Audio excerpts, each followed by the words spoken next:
Heather. My name is Jeannie from upstate New York. Happy 500th episode.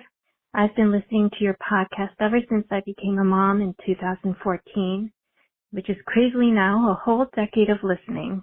One change I've made to not mom alone is simply tuning into your show every Monday. I've grown so much from all that you share. The insights, guests, prayers. Being connected to a whole world of moms through your show has made it possible for me to discover tools to face many of the challenges of being a mom, wife, daughter, friend, and follower of Christ. All the while being reminded to receive grace when I mess up and to give it to others. Thank you for your ministry and especially for you. A whole generation of mothers and their children and their children's children will benefit because of your faithfulness to shine light into our lives and homes.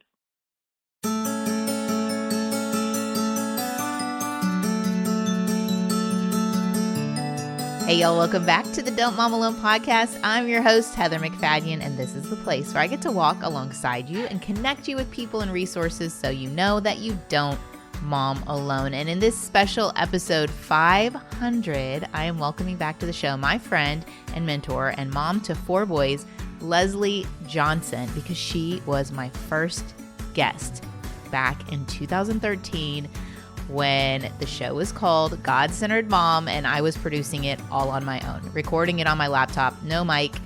And I'm so happy that I'm not podcasting alone anymore, and I have had such an amazing group of people come alongside me and help me out. I'd love to give them a shout out. Sarah Jane was my first virtual assistant, and Ted has consistently helped me with website design and upkeep. And anytime I'm like, Ted, it's broken, fix it.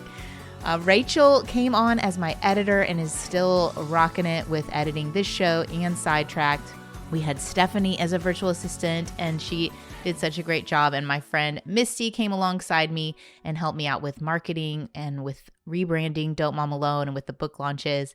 And now my virtual assistant is Megan, who is a mom of 4 in all the different stages that you all are in. And so I'd also love to thank you. Thank you for listening along. Thank you for contributing to this episode. Several of you called in, and I have included your sweet messages. I'm blown away how many of you started listening back those 11 years ago and have stuck with me and are tracking right alongside me with this motherhood journey. That is the goal. So in this episode, we're going to cover my main 3 goals, which is mentorship, friendship, and discipleship. And at the end, I've got a little gift for you as a thank you for these 500 episodes. So let's get right to it. Here we go. Okay, Leslie. Oh my gosh. Hello. Hi. Episode 500. Hey, gal, that is amazing. That's wild, right? You've been in my life since episode 1 and even before episode 1. I know, that's pretty crazy. Because, okay, Watts was born in 2000. This is testing my mom brain. 2009. That's when I met you, was when he was a baby. Yes, because I remember that sweater. He was so long, and he had that sweater outfit in the nursery, and you had to just like undo all the buttons. Craig and I were laughing about that last night because we remember Watsy. It's very memorable. And then you invited me to your Sweet Mom Heart group, and we met there for years. And you had kids in high school and college. And here I am, 11 years later, from starting in 2013 this podcast. And now I have the kids in high school and college. It's crazy.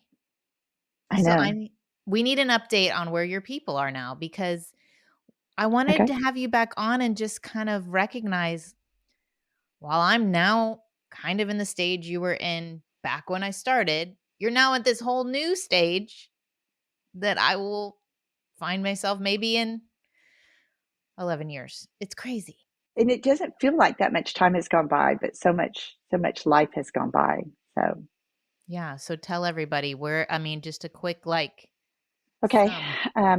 We have 4 sons, and so Craig and I are empty nesters for real. We always would say they're gone, and then they're gone. So they're gone when they go to college, they're gone when they get out, and then they're gone when they get married. So all of our kids are gone.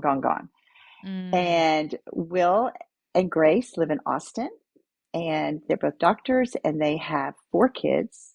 They have June, who's 5, and Cora and Jack, who are twins, who are 3, and then Amy Kay, who just was born last year, so she's a year old.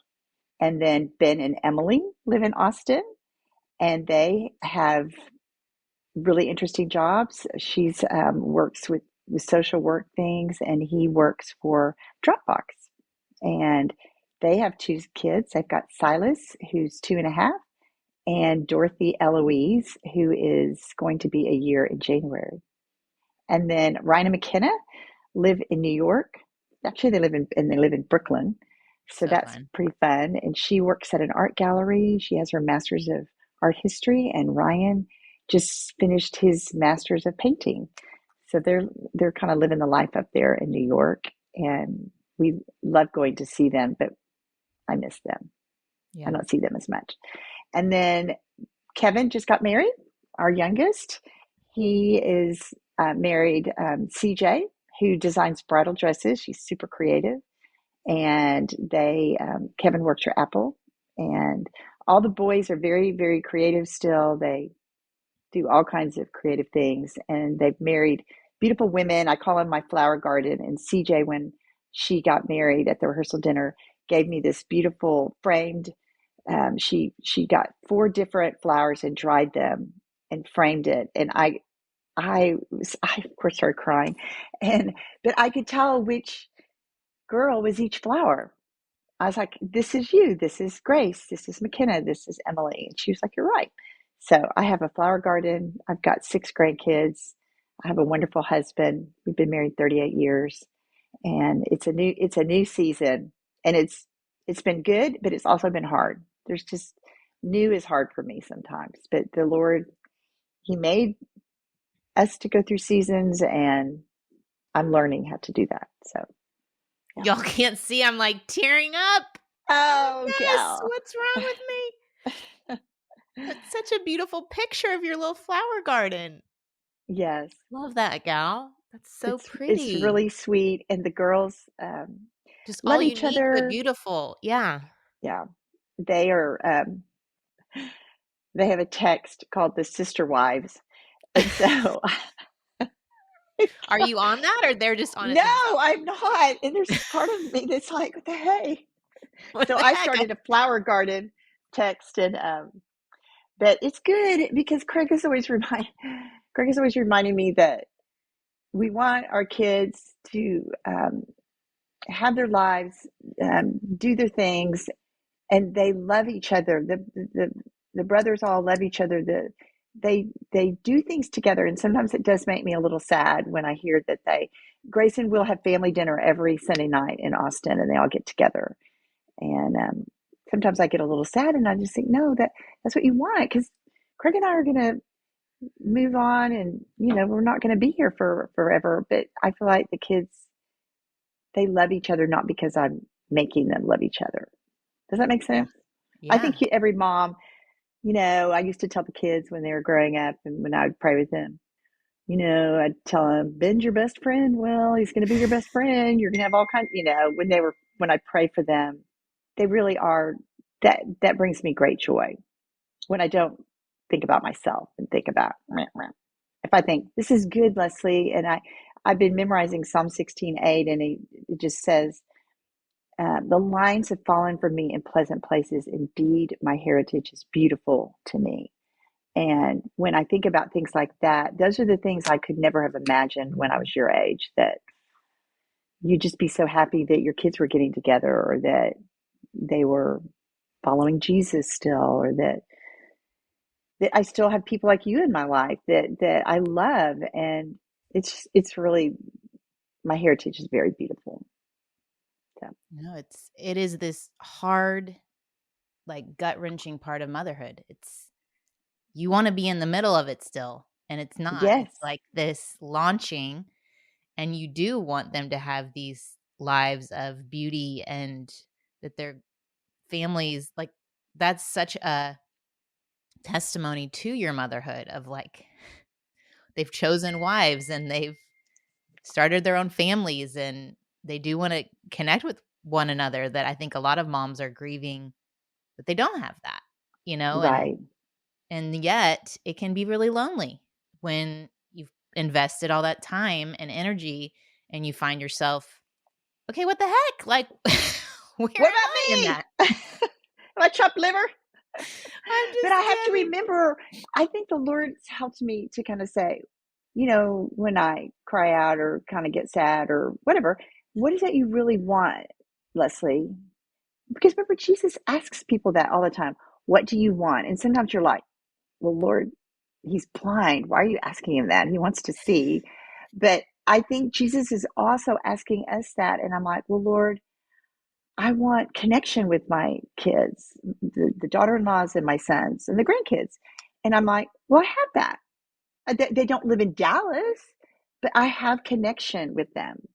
So I'm like, Mhm. okay, that's right, Lord. I do have, you're giving me what I want.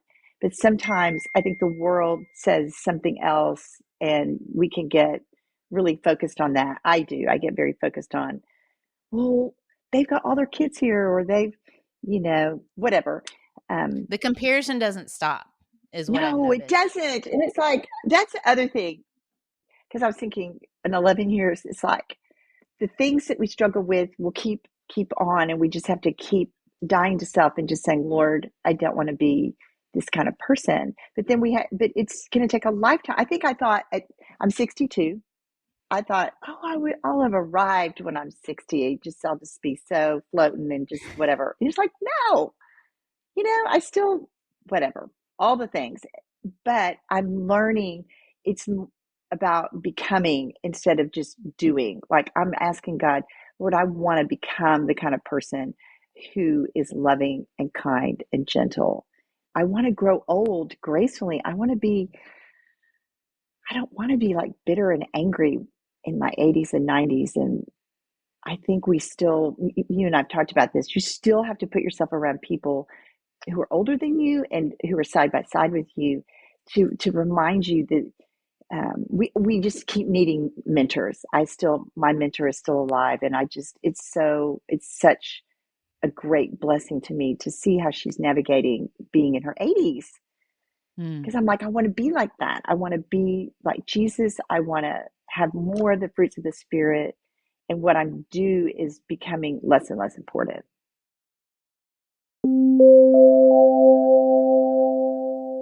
This episode is sponsored by BetterHelp.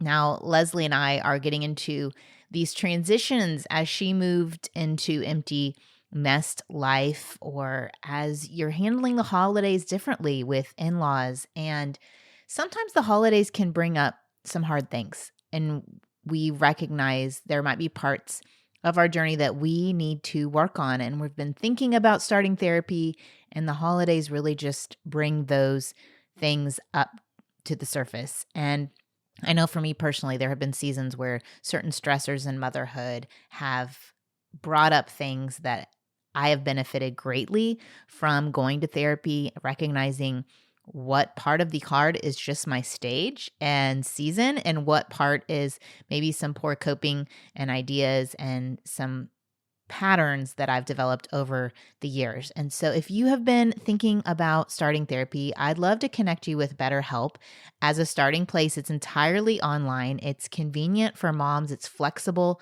It's suited to your schedule. So you don't have to worry about, okay, what am I going to do with the kids? Like if you can fit it in during nap time or after they've gone to bed or whatever fits your schedule, you just fill out a brief questionnaire to get matched with a licensed therapist, and you can switch therapists anytime for no additional charge. So I want you to find comfort this December with BetterHelp. Visit betterhelp.com/DMA today to get 10% off your first month. That's BetterHelp, HELP.com/DMA.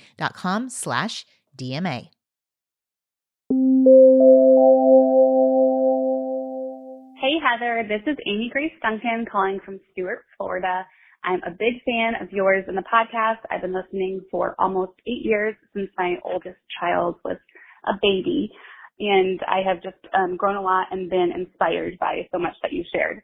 One of the things that really made me think a lot was your emphasis on mentorship.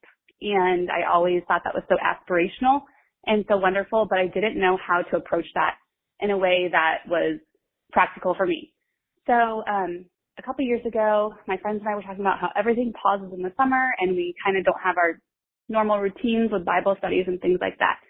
And I said, hey, I'm willing to help lead this, but we need someone else who has a little more capacity. So we asked an older and wiser mom who is about 20 years older than us to host us ladies when the kids were at my house with a babysitter. And this older and wiser mom has just been so encouraging to us and spoken so much life to us. And she has become our mentor, and it was in such like an approachable and easy way in a group setting. And it's been a blessing to all of us. So thank you for your wisdom and guidance, and congratulations on your 500th episode. Good. Yeah. I mean, you would think once your kids are all gone, that, oh, well, you don't need a mentor anymore. But Yeah. that's not true. Yeah. Like this concept of mentorship is ongoing. It is.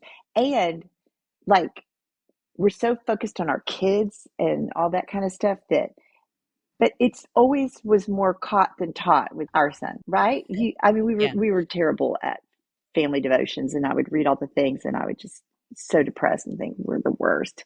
But Craig and I taught them community. We taught them how to practice hospitality just because we did it. Yeah. I wasn't like sitting there telling them, you guys need to do that. And my kids all practice hospitality.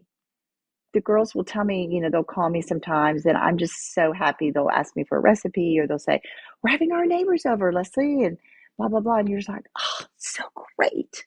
It's so great. So that mentoring, even your kids, is coming from just who you are. So if you're putting energy towards meeting with someone at a stage a little bit farther ahead than you, whatever that stage is, you're growing personally. And you're not so focused on, like you said, you're not like child focused. You're, okay, how am I growing? What matters to me? I thought it was interesting how you told me the other day, you're like, in this transition of the gone kids, how you thought it would look so different. Yes.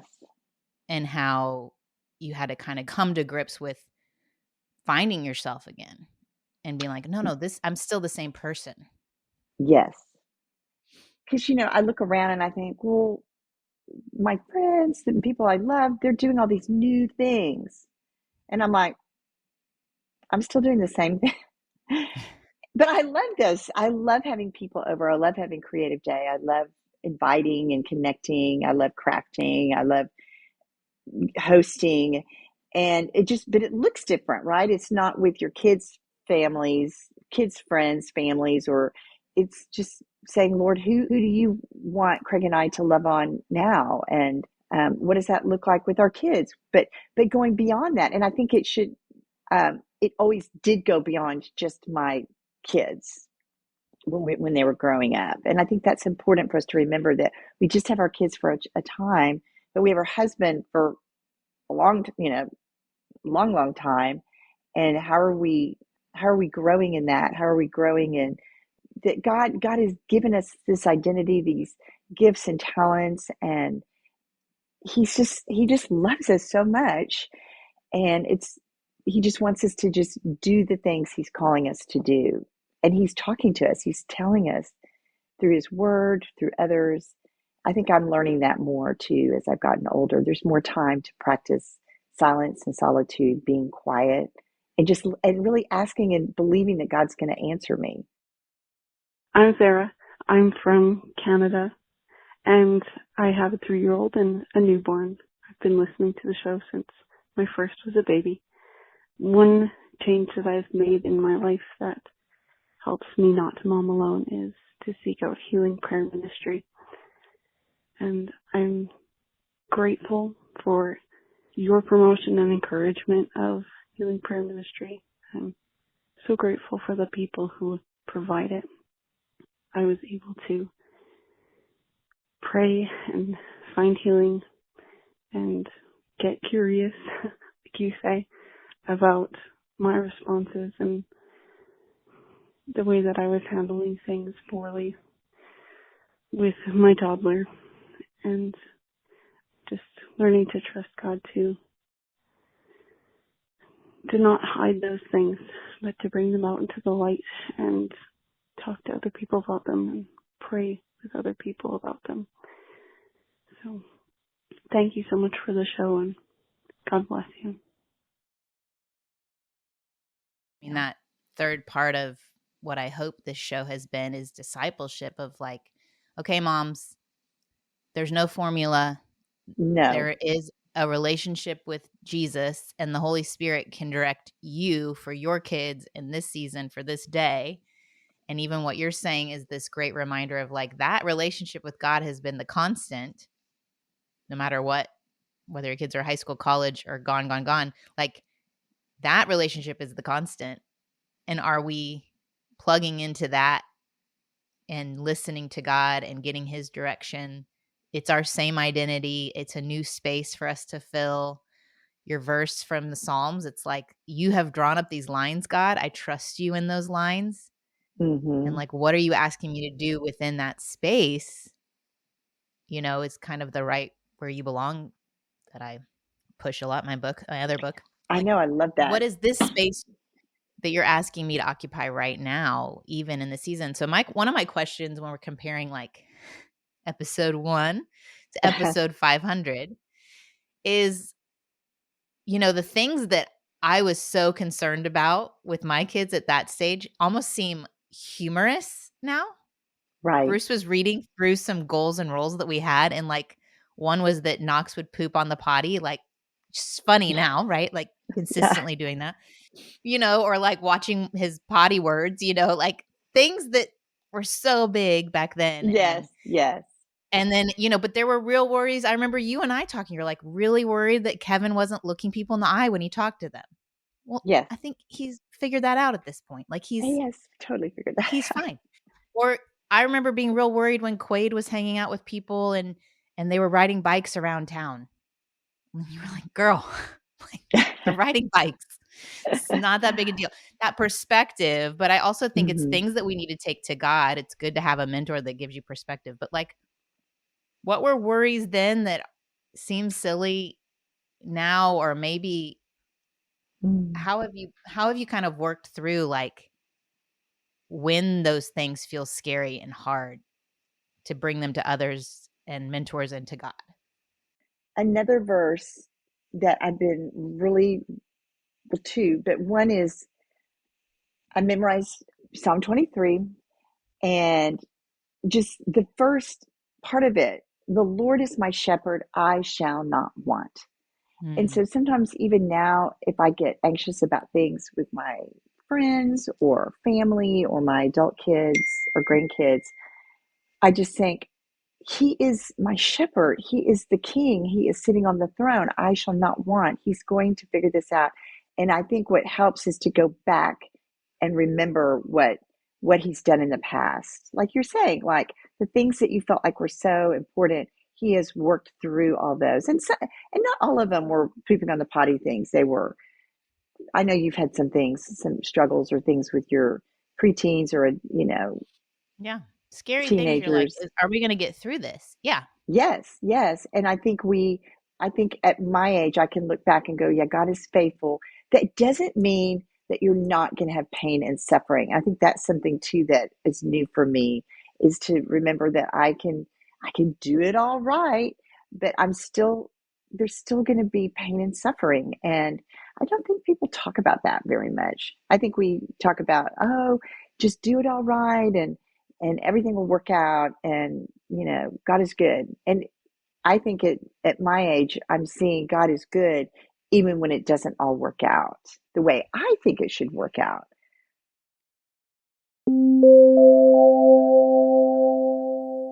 This episode is sponsored by Greenlight.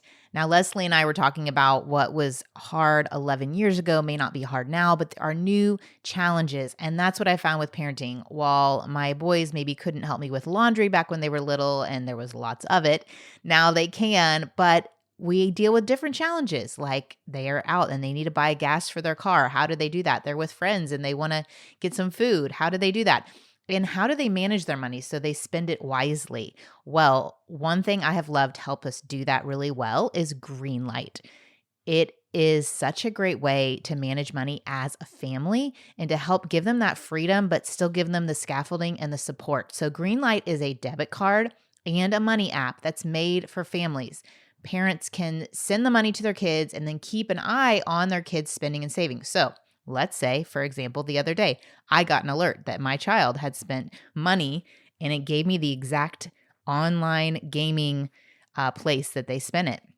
Now, if this was happening all the time, I would be getting the alerts and we would be having a conversation. And there is a limited amount. They can't just keep spending like with a traditional credit card. So it's a great way for them to see, oh, wow, if I keep spending on this site or if I sign up for this subscription, my amount goes down very quickly. So with the Greenlight app, kids learn how to save, invest, spend wisely. There's games even that can teach them money skills in a fun way.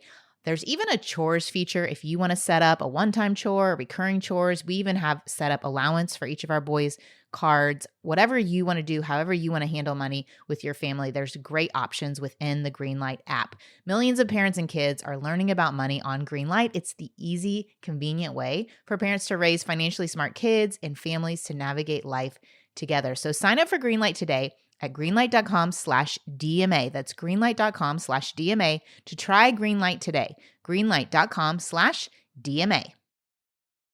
I love sharing this gift idea with y'all because I've given it.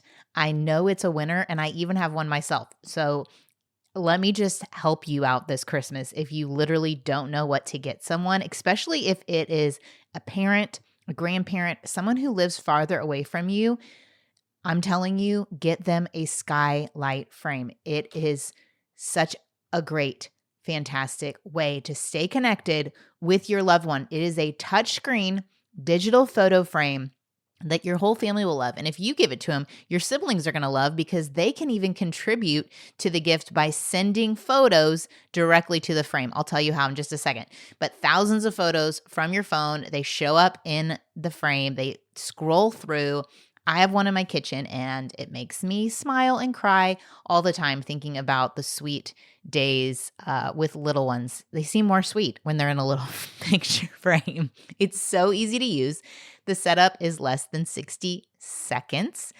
And like I said, it's seamless to share. So you have an email address associated with the frame. You just give that email address to whoever wants to send photos. They go in their photos on their phone. They send an email with the photo and it pops up into the frame no matter where they are. I have a sister-in-law in London. She can send photos to my in-laws' frame. It is so easy and it has a touch screen, which is the game changer.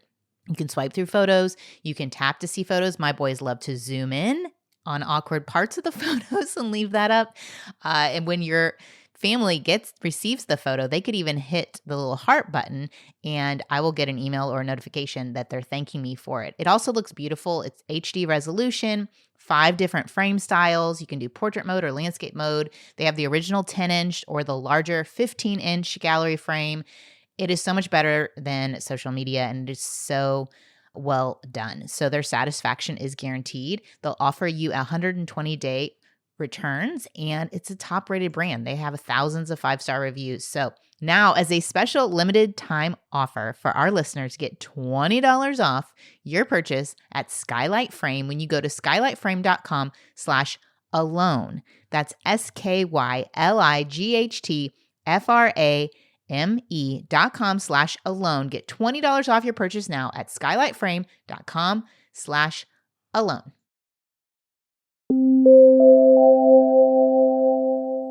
Hi, Heather. This is Shannon Lau, and I have listened to Don't Mom Alone since it came on.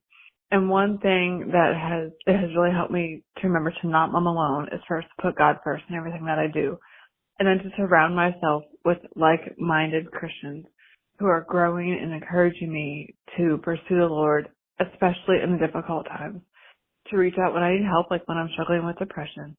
And of course, in these years of raising a teenage son, which are always difficult, just to not give up and to persevere and to remember that my child is God's child and a gift from Him, and I'm not in this alone. God is with me, and He is surrounding me with like-minded women who will encourage me and who are trying to raise their children to be the young men and women God has designed them to be. So thank you for your podcast and all your resources.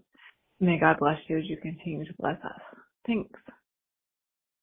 Like, maybe I'm going through this hard stage with my kid, but it'll work out. Well, it might not.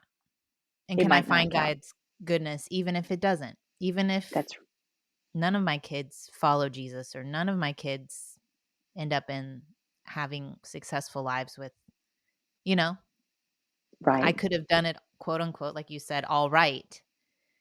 And how can I find God's goodness even when it doesn't look good, or comparatively? It's that comparison thing.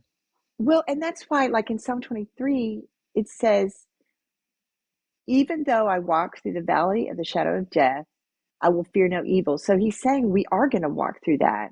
And why do we not fear it? Because he's with us.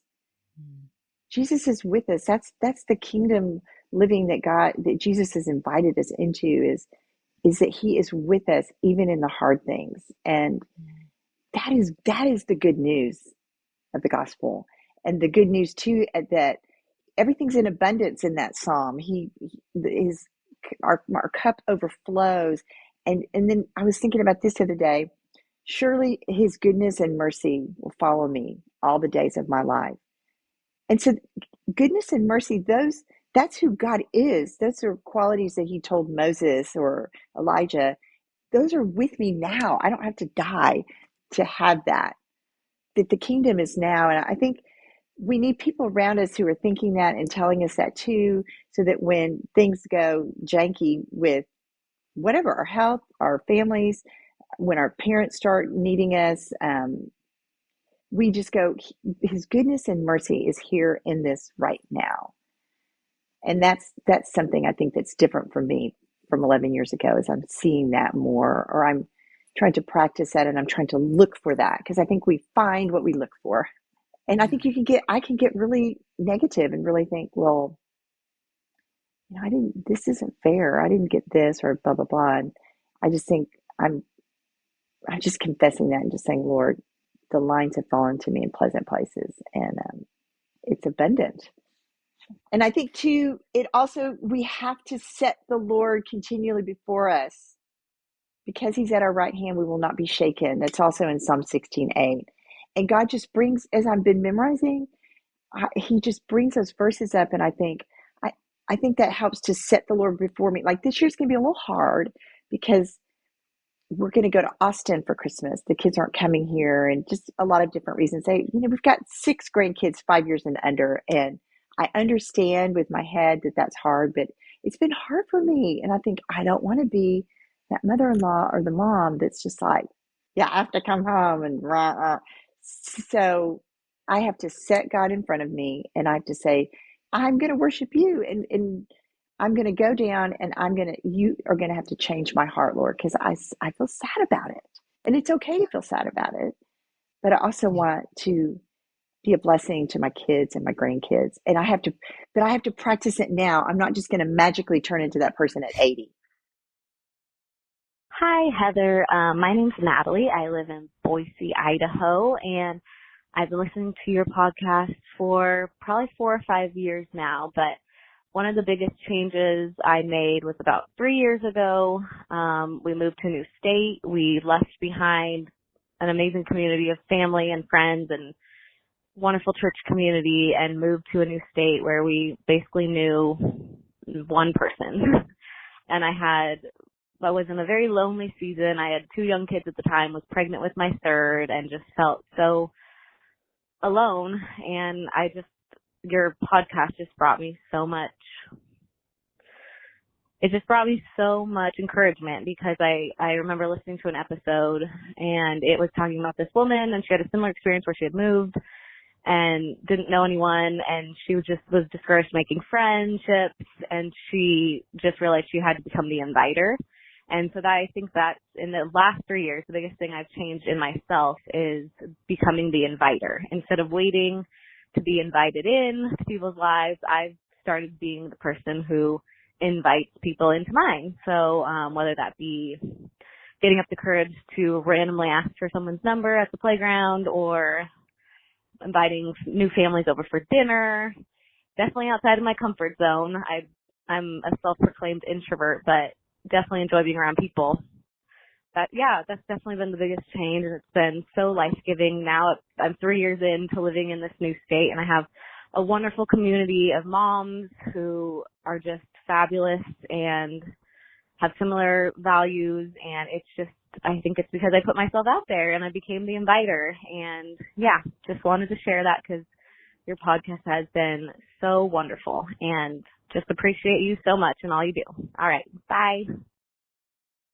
I would love to hear, how do you stay in community? Because I know community matters to you. I know friendships Yes. matter to you. Like, as you are walking through, I know you and Craig have lost your parents, and it's a long journey of like caring for parents, and you need support in that. And it's like, yeah, your kids are gone, so now you can hang out with friends more. But how do you hang out with these people when they just want to talk about their kids? And anyway, it's like, how do we stay in community? How have you found, no matter the stage, staying in community without being discouraged? I think Craig and I are inviters, and so we have a group of couples we call Set Your Minds on Things Above, and we try Oh, to get together once a month, and we're all kind of the same age and stage, and so we talk about these things, and we're reading books about these things, and we're trying to we want to finish well. We want to love people and keep mentoring and keep reaching out to our neighbors and keep not just kind of just coast. We don't want to go, it just sounds so horrible to just go live on a golf course or something and just, this just or sounds, I don't want to, go insular is what I heard. Like, you're doing the opposite of let's just sit around and talk about our kids. You're talking like how do we develop right. our relationship with God? And you're doing that in community. So you're still with people, We're still with but your people. conversation is circled around, how do we love well? How do we live well? How Yes. do we stay connected to Jesus? Like, And we do talk about our kids, but sometimes we'll be funny. We'll be like, okay, everybody, we get to talk about our kids for like 5 minutes or whatever. And then we'll just so say, because we're grandkid more, picture time. Grandkid picture yeah, time. because I'll You think get I'm 2 I'm seconds. more interesting than just my kids and my grandkids, right? I Yeah, mean, I hope so. Yeah. yeah, and I think That's a goal. we are. Yeah, we are. And but not like I don't want to just go out and do things so that I can be more interesting. But I think that's where I just think we have to listen to the Lord about what to get involved in, what to do, what to say, because we have to make space for our time with the Lord, and we have to make space for people. And if we're so busy, I can't go out and talk to a neighbor when they walk by or all the things. So, Yeah. but we need people. Availability. We just Yeah. need people in our lives that are doing the same thing, that are not caught up, because we're all being formed, and the world is trying to malform us. Is trying to say you need to be successful and have a second home in Colorado, and you need to just whatever. Not that any of those things are bad, but you can kind of feel like, am I doing the right thing, Lord? Am I doing the right thing? I feel like I'm still doing the same things, but I feel like I'm growing deeper in how I do them, if that makes sense. Yeah. No, I So, that's how I experience you. When I think of Leslie, I think creative, gatherer, instructor, wisdom bringer, and like, I would be sad if you changed those things. yeah, That is who I want you to be. And yeah, whatever that looks like in whatever stage, I think all of us like leaning into that identity and not feeling like it's less than. right. That's what I hope. That's what I hope to encourage moms. Like, know your God-given identity, bring it to your motherhood, which you did, and you have these amazing creative community gathering boys and men and families, and then it's like, and continue to live that life, and that's what you're doing. So That's such an right. encouragement to me personally. I'm the beneficiary of these Oh, creative nights and card addressing parties and fun, and put my cute ornament on my tree today that you made. But oh, you're a light, and I'm so thankful that we still are friends. And I cannot believe 500 episodes blinked.